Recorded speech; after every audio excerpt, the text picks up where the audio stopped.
इक्कीस बरस का सूरज हॉस्टल में रहकर पढ़ाई कर रहा था। छुट्टियों के लिए वह अपनी मां के पास आया हुआ था। आधी रात का समय था। बाहर मूसलाधार बारिश हो रही थी। दूर कहीं जंगलों से आती सियार और कुत्तों की रोने की आवाज से बदन में झुरझुरी सी दौड़ रही थी। सूरज अपने कमरे में लेटा करवटें बदल रहा था। अचानक उसका प्यास से गला सूखने लगा तो वह रसोई से पानी लाने के लिए कमरे से बाहर निकल गया। रसोई घर से वापस अपने कमरे में आते हुए उसने महसूस किया कि मां के कमरे के दरवाजे के नीचे से धुआं बाहर आ रहा है। सूरज ने चौंक कर पहले दीवार पर लगी घड़ी की तरफ देखा। घड़ी की सुइयां रात के 12 बजा रही थी। सूरज अब काफी परेशान हो गया था। वह समझ नहीं पा रहा था कि इतनी रात गए मां के कमरे से धुआं क्यों और कैसे निकल रहा है। अपनी शंका का समाधान करने के लिए वह मां के कमरे की ओर बढ़ने लगा। कमरे के बाहर पहुंचने पर उसे फुसफुसाकर मंत्र पढ़ने की आवाज सुनाई देने लगी। अपने मन में चल रही उथल पुथल को शांत करने के लिए वह मां के कमरे में खुलने वाली आंगन की खिड़की के पास आया और कमरे में झांकने लगा। अंदर एक हवन कुंड से धुआं बाहर आ रहा था और कमरे के फर्श पर कुछ अजीबोगरीब सामग्री फैली हुई थी, जिसे देखकर ऐसा लग रहा था वहां कोई टोना टोटका या तंत्र क्रिया चल रही हो। तभी मां हाथ में एक छोटी सी मिट्टी की हांडी लेकर कमरे से बाहर निकल जाती है। सूरज धीमे कदमों से अपनी मां का पीछा करता है तो देखता है कि उसकी मां ने वह टोटके की हांडी बाहर चौराहे पर रखी और वह वापस लौटकर चुपचाप अपने कमरे में सो गई। मां की ऐसे अजीबोगरीब व्यवहार देखकर सूरज सकते में पड़ गया था। इस समय वह कुछ भी सोचने समझने अथवा बोलने की स्थिति में नहीं था। मां के अपने कमरे में जाने के बाद सूरज भी वापस अपने कमरे में आकर लेट जाता है। वो रात बीतने के बाद अगला दिन भी यूं ही उथल पुथल में बीत गया और रात घिर आई। जिज्ञासावश रात के 12 बजे फिर से सूरज खिड़की से अंदर झांकने लगता है। सामने उसकी मां काले कपड़ों में अपने लंबे बालों को खोलकर जमीन पर तंत्र का सामान फैला कोई तंत्र साधना कर रही थी। अंत में उसने फिर से एक मिट्टी की हांडी ली। उसमें टोटके का सामान, एक दिया रखकर फिर से चौराहे पर रखने के लिए घर से बाहर निकल गई। सूरज इसी तरह पूरे 3 दिनों तक अपनी मां की सारी गतिविधियों को देखता रहता है। चौथे दिन अमावस्या का दिन था। घर के आंगन में लगातार रोती हुई बिल्ली किसी अनिष्ट की सूचना दे रही थी। सूरज की मां के सामने तंत्र के सामान के साथ साथ एक काला मुर्गा भी रखा हुआ था। अपनी तंत्र साधना पूरी करने के बाद उसने मुर्गे को काट कर उसकी बलि चढ़ा दी। है मेरे मालिक, अगर आपने चाहा तो अगली अमावस्या को बलि जानवर की नहीं किसी इंसान की होगी। इससे ज्यादा कुछ भी देख पाने की हिम्मत अब सूरज के अंदर बाकी नहीं थी। डरते हुए वह अपने कमरे में लौट आया और आंखें बंद कर सोने की कोशिश करने लगा। काफी देर तक बिस्तर पर करवटें बदलने के बाद उसे नींद आ गई थी। सूरज पूरी ताकत लगाकर दौड़ रहा था। दौड़ते दौड़ते वह बहुत थक चुका था। तभी एक पेड़ के तने से अपनी कमर सटाकर वह हाँफने लगता है। अचानक एक लंबी सी चोटी आकर उसके पांव से लिपटने लगती है। सूरज जितना उस चोटी को खुद से दूर रखने की कोशिश कर रहा था, उतनी ही तेजी से वह लिपटते हुए उसके पूरे शरीर को अपनी गिरफ्त में लेती जा रही थी। तभी उसे मंदिर के घंटे की आवाज सुनाई देने लगती है और सूरज का ध्यान कुछ ही दूरी पर बने मंदिर की ओर चला जाता है।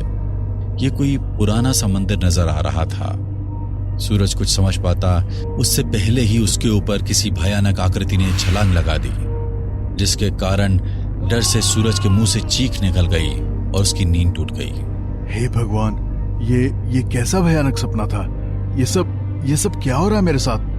अपने माथे पर आते पसीने को पोंछकर वह फिर से सोने की कोशिश करने लगता है, किंतु यह सपना इतनी आसानी से सूरज का पीछा छोड़ने वाला नहीं था। अब तो अक्सर ही सूरज को वही सपना नजर आने लगा, जिसके कारण वह बहुत बेचैन सा रहने लगा था। बस बहुत हो गया। आज मैं माँ से अपने सपने का अर्थ जानकर ही रहूंगा। माँ, तकरीबन 1 महीने से मैं आपको देख रहा हूँ आप हर रोज रात के समय कुछ टोना टोटका करती हैं। ये सब क्या है माँ? अब तो मुझे भी हर रात एक बहुत ही भयानक सपना नजर आने लगा है, जिसमें मैं अपनी जान बचाकर भागता हूँ और फिर एक चोटी आकर मुझे जकड़ लेती है। आप मुझे साफ साफ बताओ माँ, ये सब मेरे साथ क्यों हो रहा है? हो ना हो ये आपके टोने टोटके के कारण ही मुझे ऐसे डरावने सपने नजर आ रहे हैं। लगता है जिस बात को मैंने बरसों से अपनी सीने में दबा कर रखा है, वो बात बताने का समय आ गया है। बेटा, जिसे तुम मेरा टोना टोटका और तंत्र समझ रहे हो, वो कोई टोटका नहीं है, बल्कि तुम्हारी रक्षा के लिए किए गए मेरे प्रयास हैं। क्या आप बहकी बहकी बातें कर रही हो माँ? मैंने खुद अपनी आंखों से तुम्हें वो सब करते हुए देखा है, और मुझे किस बात का खतरा है जो तुम मेरी रक्षा कर रही हो? मेरी बात ध्यान से सुनो। तेरे पिता कोई आम इंसान नहीं थे। उन्होंने शमशान से साधना की सिद्धियां प्राप्त की हुई थी। अपनी सिद्धियों के बल पर वो अक्सर दूसरे लोक में रहने वाली दुष्ट परालौकिक शक्तियों से उलझते रहते थे। एक बार अपनी सिद्धियों के प्रयोग से उन्होंने एक डायन को आकर्षित करके इस लोक बुला लिया। डायन को अपने साथ रखने और उससे लाभ लेने के लिए उन्होंने उसकी चोटी काट कर रख ली थी। लेकिन उनके ऐसा करने से डायन बहुत क्रोधित हो गई और वो तुम्हारे पिता के शरीर में रहने लगी। हर अमावस्या की रात को वो गांव में शिकार करने के लिए निकल पड़ती थी। कुछ ही दिनों में गांव वालों को तुम्हारे पिता के बारे में पता चल गया कि उनके अंदर कोई शैतानी शक्ति है। एक दिन आधी रात गए वो किसी आदमी का शिकार करने के लिए निकले ही थे कि उसी समय गांव के लोगों ने उन्हें रंगे हाथों पकड़ लिया और पीट पीट कर उनकी हत्या करने के बाद उनके शव को मंदिर के पीछे दफना दिया। बेटा, जन्म से ही तुम्हारे अंदर पिता के राक्षसी गुण मुझे दिखाई पड़ने लगे थे। जैसे जैसे तू बड़ा होने लगा तो मुझे तेरी चिंता सताने लगी। मैं नहीं चाहती जिन काली शक्तियों के कारण तुम्हारे पिता की जान गई, तुम भी उसके प्रभाव में आओ। इसलिए तुम्हें उन शक्तियों से दूर रखने के लिए मैं तरह तरह के उपाय करती हूँ। मुझे माफ कर दो माँ। पूरा सच जाने बिना मैंने आप पर शक किया। मुझे आप पर पूरा यकीन हो गया है। आपने जो भी किया होगा मेरी भलाई के लिए ही किया होगा। समय बीतने लगता है और सूरज को कॉलेज की तरफ से एक ट्रिप पर पहाड़ों में भेजा जाता है। यही पास में ही हमारा पुश्तैनी गांव है। एक बार जाकर देखना चाहिए हमारा गांव और घर कैसा था, और वो मंदिर कौन सा है जहां पिताजी को दफनाया गया था। ऐसा सोचकर सूरज अपने गांव डुमरी पहुंच जाता है। जैसे ही सूरज गांव में कदम रखता है, चमगादड़ों के झुंड बेचैन होकर यहाँ वहां फड़फड़ाने लगते हैं। कौन हो तुम? तुम तो हूबहू हरीश जैसे दिखते हो। क्या आप उन्हें जानते हैं? हरीश मेरे पिता थे। हाँ बेटा, मैं उसे जानता हूँ। वो मेरा बहुत अच्छा मित्र था। उसके साथ बहुत बुरा हुआ था। लेकिन तुम यहाँ कैसे पहुंचे? तुम्हें तो वो डायन उठाकर ले गई थी ना? ये आप क्या कह रहे हैं? मुझे कोई डायन नहीं ले गई थी काका। मैं तो अपनी माँ के साथ रहता हूँ। नहीं बेटा, उस डायन ने तुम्हारे माँ पापा और दादा दादी को खत्म कर दिया था और तुम्हें उठा कर ले गई थी। 15 बरस पहले की बात है। इस गांव के काली मंदिर में एक औरत रात के 12 बजे पूजा करने आती थी और माँ काली को अजीबो गरीब चीजें चढ़ाया करती थी। पूरे गांव में इस घटना के कारण सनसनी फैली हुई थी। कभी मंदिर में खून पड़ा मिलता था तो कभी हड्डियां दिखाई देती थी। तुम्हारे दादाजी गांव के सरपंच थे, इसलिए उन्होंने ये फैसला किया कि वे और उनके बेटे पूरी रात मंदिर में पहरा देंगे और पता लगाएंगे कि आखिर कौन ये सब कर रहा है। रात घिरी और रात के ठीक 12 बजे एक सुंदर स्त्री इस मंदिर के अंदर घुस गई। उसके हाथों में एक मानव खोपड़ी थी और उसकी लंबी चोटी जमीन पर लहरा रही थी।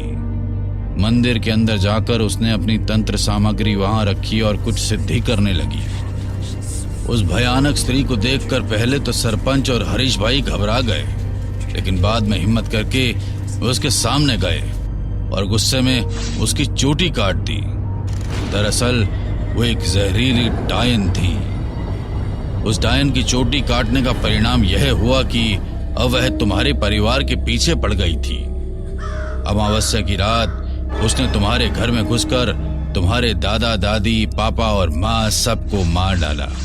अब तुम्हारे परिवार में बस तुम ही जीवित बचे थे, परंतु डायन कभी भी अवयस्क बालक की जान नहीं लेती, इसीलिए वो तुम्हें उठाकर अपने साथ ले गई थी। गांव वाले तो यही समझ रहे थे कि उस डायन ने अब तक तुम्हारी जान ले ली होगी। अब मुझे सब कुछ समझ में आ रहा है। जो माँ बनकर इतने सालों से मेरे साथ है वो मेरी माँ नहीं है। अमावस्या के दिन वो मेरी ही बलि देकर अपना बदला पूरा करने की योजना बना रही है। बेटा, उस डायन को खत्म करने का बस एक ही तरीका है। काली मंदिर से त्रिशूल लेकर तुम्हें ही उसका अंत करना होगा, नहीं तो वो तुम्हारा सर्वनाश कर देगी। काका की बात सुनकर सूरज को अब तक की सारी पहेली साफ साफ समझ आ गई थी। उसने काली मंदिर से त्रिशूल लेकर अपने पास रख लिया और घर लौट आया। रात के 12 बजे उसे फिर से माँ के कमरे से टोने टोटके और मंत्र पढ़ने की आवाजें सुनाई देने लगती है। उसकी माँ आंखें बंद करके किसी शैतानी साधना में मग्न थी।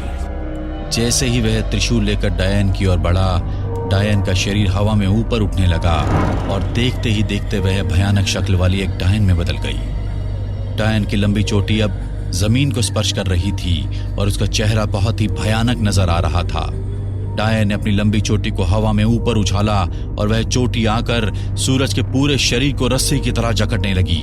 चोटी की मजबूत कसावट के कारण वह त्रिशूल उसके हाथ से छूटकर नीचे गिर पड़ा था। चोटी ने पूरी ताकत से उसे डायन की ओर खींचा और वह चोटी में जकड़े हुए ही जमीन पर गिर पड़ा।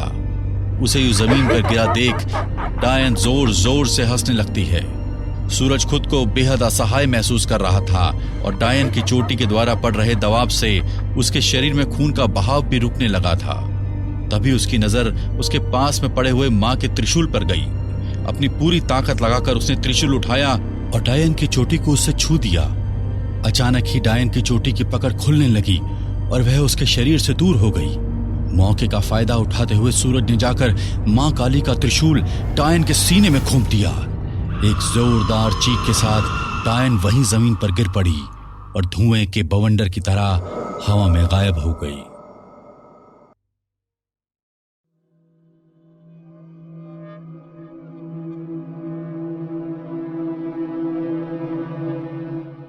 ये बहुत खुशबूदार जगह है, एकदम परफेक्ट है। मुझे ऐसा ही घर चाहिए था गुप्ता जी। हाँ, पर एक बात मैंने तुम्हें बताई नहीं है। अच्छा, वो क्या गुप्ता जी? इस घर के नीचे वाले फ्लोर पर तुम रह सकते हो, लेकिन कुछ दिनों में मेरी बेटी आ जाएगी और ऊपर वाले फ्लोर पर वहीं रहेगी, तो वो मैं तुम्हें किराए पर नहीं दे सकता। मुझे कोई परेशानी नहीं है गुप्ता जी, मुझे नीचे वाला फ्लोर ही किराए पर दे दीजिए। ठीक है। मैं एक और बात पूछना चाहूंगा गुप्ता जी, इस घर में हर जगह इतने सारे एयर फ्रेशनर क्यों रखे हैं? असल में मुझे शौक है, मैं चाहता हूँ कि हर जगह पर खुशबू आनी चाहिए। हाँ, अच्छा शौक है। मेरा नाम समर है। मैं उस समय 28 साल का था और मैं मेरे घर से काफी दूर एक शहर में नौकरी करता था। मुझे उस शहर में रहने के लिए एक जगह चाहिए थी, तो मैंने काफी घर तलाशे। आखिरकार मुझे एक घर मिल ही गया जो मुझे बहुत पसंद आया। इसे खोलते ही बहुत तेज खुशबू आई और गुप्ता जी ने बहुत कम किराए पर मुझे वो घर दे दिया था। तो समर, हर सुबह जाने से पहले घर में एयर फ्रेशनर स्प्रे करना याद रखना, कभी भूलना मत। हाँ जरूर, नहीं भूलूंगा। उनकी खुशबू तो मुझे भी अच्छी लगी है। ये लो, याद से। हाँ, अब मैं चलता हूँ। एयर फ्रेशनर का उनका यह जुनून मुझे थोड़ा अजीब लगा था, लेकिन मैंने एक शब्द भी नहीं कहा। उसी दिन मैं अपना सारा सामान नए घर में ले आया। कुछ दिन वहां अच्छे से बीते। मिस्टर गुप्ता मुझे हर सुबह कॉल करते थे और एयर फ्रेशनर स्प्रे करने की बात कहते थे। कई बार तो मैं इस बात से परेशान भी हो जाता था कि वो रोज रोज कॉल करके मुझे एक ही बात क्यों कहते हैं, लेकिन मैं फिर भी कुछ नहीं कहता था। एक रात मैं सो रहा था और मुझे हॉल से कुछ आवाजें आ रही थी। उन आवाजों से मेरी नींद खुल गई। ये किस तरह की आवाज है? घर पर तो कोई भी नहीं है। मैं उठा और अपना दरवाजा खोलना चाहा, लेकिन मेरा दरवाजा बाहर से बंद था।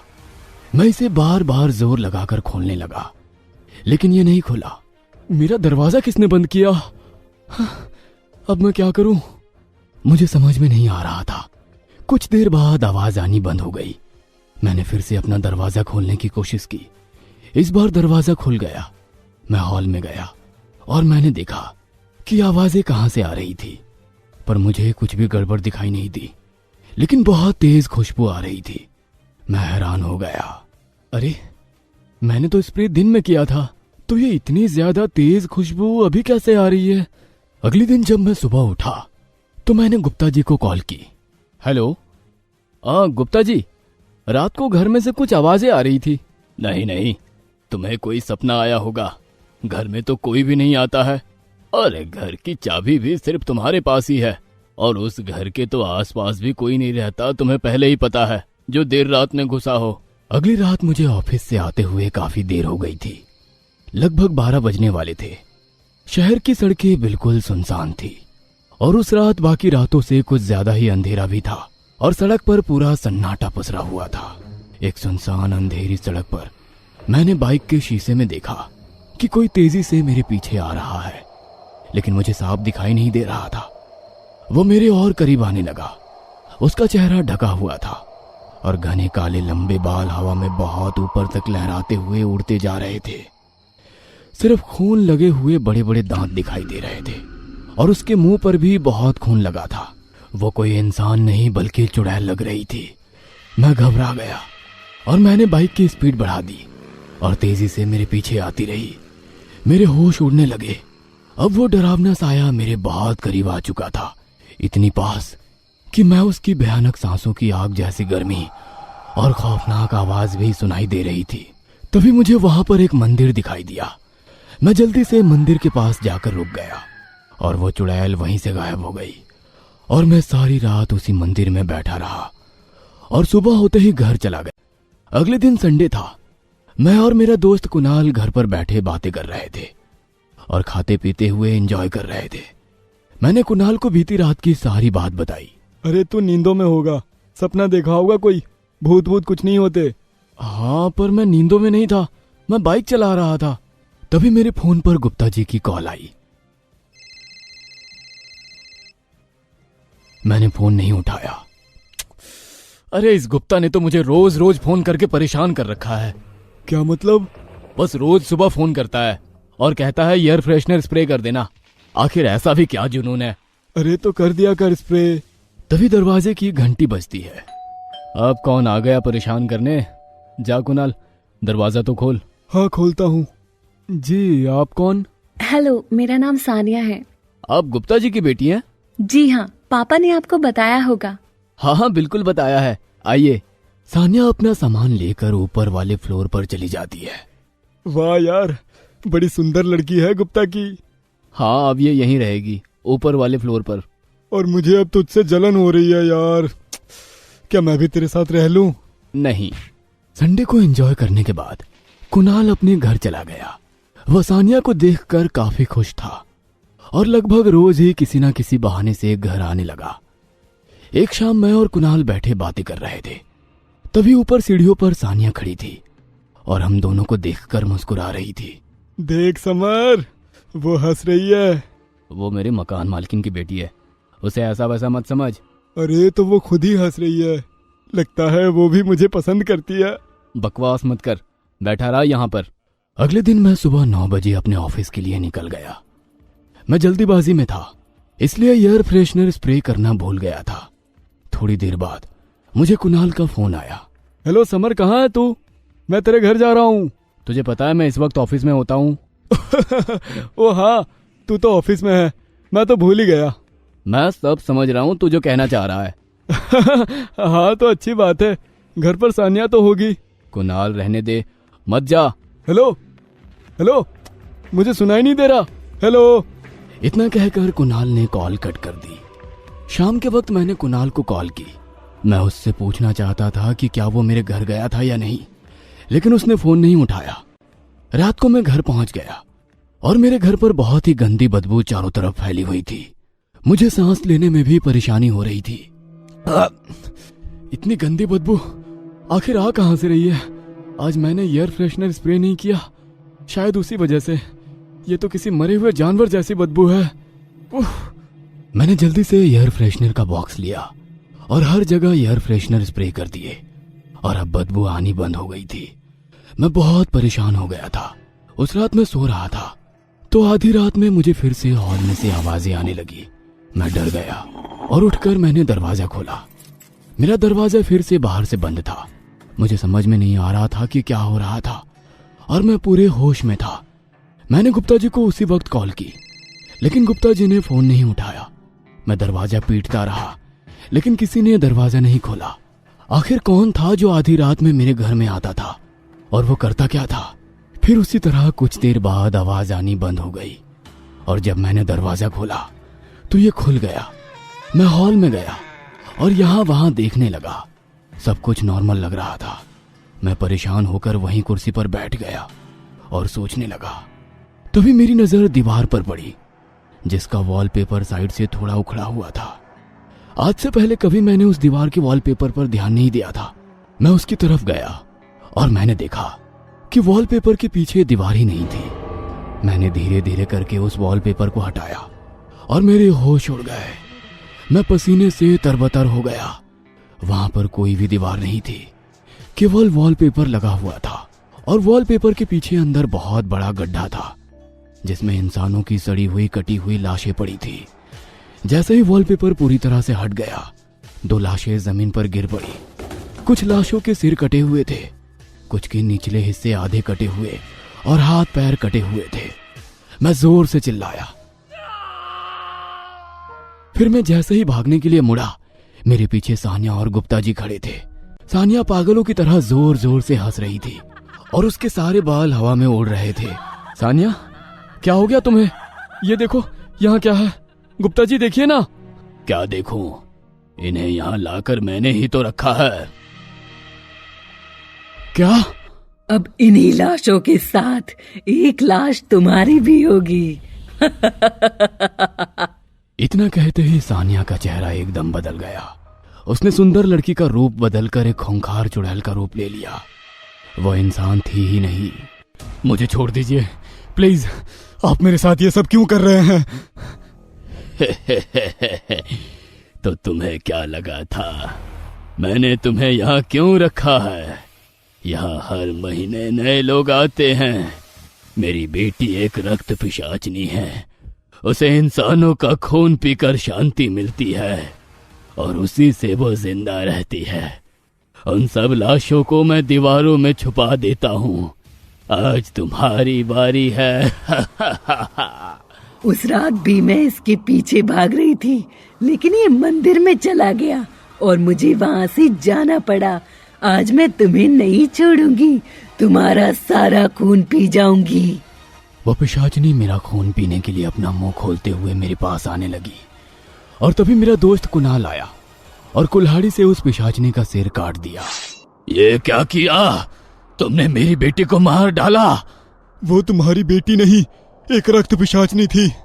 तभी गुप्ता भी एक पिशाच में बदलने लगा। उसके भी बड़े बड़े दांत बाहर आने लगे और आंखें लाल हो गई। पिशाच का रूप लेते ही उसने मुझ पर हमला करके मुझे मारने की कोशिश की, पर वो उसमें नाकाम हो गया। और इसी बीच कुणाल ने मौका देखकर गुप्ता का भी सिर काट दिया। तुम्हारा बहुत बहुत धन्यवाद कुणाल, तुमने मेरी जान बचा ली। और मुझे तो लगा था कि तुम सानिया के प्यार में हो और उस दिन मेरे घर पर ना होने के बाद भी सानिया से मिलने आए होगे, पर उसके बाद से मेरी तुमसे बात नहीं हो पाई। पर तुम्हें ये सब कैसे पता लगा? जब मैंने कल तुम्हें सुबह फोन किया था, उसके बाद मैं तुम्हारे घर आया था, लेकिन मुझे घर के अंदर आते ही बहुत बुरी बदबू आने लगी और मुझे ऊपर से कुछ आवाज भी आ रही थी। तब मैं धीरे से ऊपर गया और देखा कि सानिया और गुप्ता एक ही कमरे में थे। वहां जमीन पर एक आदमी की लाश पड़ी थी, जिसकी छाती से सानिया खून पी रही थी और उस लाश के कई टुकड़े पड़े थे जिन्हें वो गुप्ता खा रहा था। मैं जल्द से वहां से भाग गया। सानिया का पिशाचनी वाला रूप मैंने कल ही देख लिया था और वो आज रात तुम्हारा शिकार करने की बात कर रहे थे, इसलिए मैं तुम्हें बचाने आ गया। अब इन लाशों का हम क्या करेंगे? तुम फिक्र मत करो, मैंने पहले ही पुलिस से बात कर ली थी और शहर में कई लोग गायब हुए थे और उनकी लाशें भी इसी घर में हैं। कुछ ही देर में वहां पुलिस भी आ जाती है और सभी लाशों की पहचान हो जाती है। यह सब देखकर हैरान हो जाते हैं कि रक्त पिशाचनी सच में होती है। इसके बाद मैंने वो शहर छोड़ दिया। मैं उस हादसे को आज तक भी भूल नहीं पाया हूं। कुणाल ना होता तो उन लाशों के ढेर में एक लाश मेरी भी होती। उम्मीद है दोस्तों आपको आज की कहानी बहुत पसंद आई होगी। ऐसी और हॉरर स्टोरीज के लिए हमारे चैनल को सब्सक्राइब करें और बेल आइकॉन का बटन दबाना ना भूलें। और अगर आप अपनी कहानी हमारे साथ शेयर करना चाहते हैं तो हमें ईमेल जरूर करें। हमारी ईमेल आईडी नीचे डिस्क्रिप्शन बॉक्स में दी गई है। और हाँ, वीडियो को लाइक और शेयर करना ना भूलें। Thank you.